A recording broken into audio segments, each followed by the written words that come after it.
The doors that are open right for you will gently open, and you will not have to push or force them, because the things that are behind them want you and need you as much as you want and need them. I come from a family with very much joy horses. Both my parents grew up riding horses as kids, and I have some experience horse riding when I was younger as well.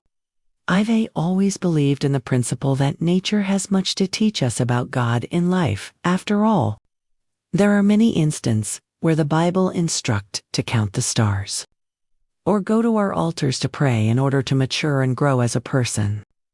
So, with that in mind, I want to share a few lessons I picked up from watching horses dressage at the horse track for many years.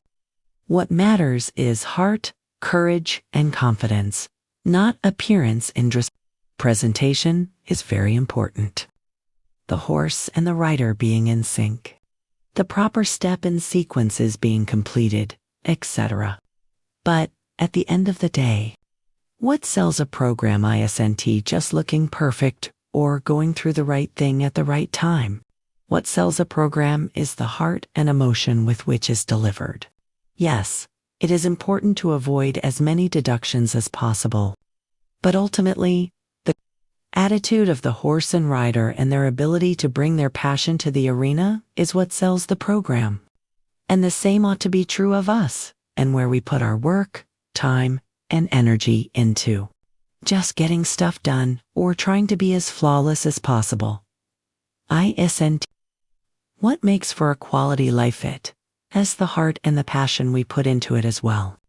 Accomplishment fade with time, but attitude and spirit and character lasts forever. There are givers and there are takers. Like people, some horses are as cooperative and selfless and teachable. They take more from you than they give. And that can be frustrating at times. The goal of the rider, however, is to work with the horse to mold even the takers into something that as close to a giver as possible. In order to complete at the highest level, you have to channel that stubbornness into something pliable so that you can get the most out of your animal in competition and help them achieve their potential. And the same way our jobs as leaders, parents, friends, and followers of Jesus is to be able to work with even the takers so that they end up wanting to give something valuable. That can be challenging and require much patience. But it is possible and worth it. Transformation takes time. You can't instantly turn a horse into an event-worthy competitor. There is a process of helping the horse learn what it means to be in front of the crowds, to feel for the suitable guidance of the rider, to listen for the music transition, to remember its steps. All of that takes a while. And it takes dedication and patience on both part of the horse and the rider to slowly grow into that partnership that can compete for the highest prize in the sport. And the same way, our personal growing and transformation takes time. God doesn't expect to turn us into mature Christians overnight, and we shouldn't expect that of ourselves. Learning is a process, and we need to give ourselves grace, because that's what He does. Be strong and courageous. Do not be afraid. Do not be discouraged. For the Lord your God will be with you wherever you go. It's the pinnacle of pressure, the moment when everything is on the line. No more second chances. Every matters. Every decision carries weight when legends are born and legacies are cemented. And as spectacular we're glued to the sun in the night, spiritually speaking, yet God call us to a different posture, strength and courage grounded in His presence. Moses was gone.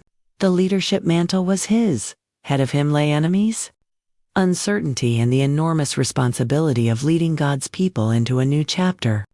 But God didn't give Joshua a battle plan first. He gave him a promise. I will be with you whenever you go. That's the secret of worshiping God's plan for your life. Faith is not about how strong we are, but how present God is in your life. As people often say that pressure doesn't create character, it reveals it. The same is true in our spiritual lives. When the pressure is on, What revealed fear or faith, panic or prayer? The good news is, even when we're weak, Jesus is strong. Even when we fumble, He is faithful. And even when the scoreboard of life looks like we're losing, we know the ultimate victory is already won. Because of the cross and the empty tomb. So whatever you're in a situation, remember this. God is not pacing nervously on the sidelines. He's with you, He's in you. He's fighting for you if it's possible. As far as it depends on you, live at peace with everyone. Do not be overcome by evil, but overcome evil with good. Is better to have a good communication line with God than not to have one at all. We must learn to forgive. Since we all say and do the wrong things, and sometimes hurt others, whether it's intentionally or not, let's build trust,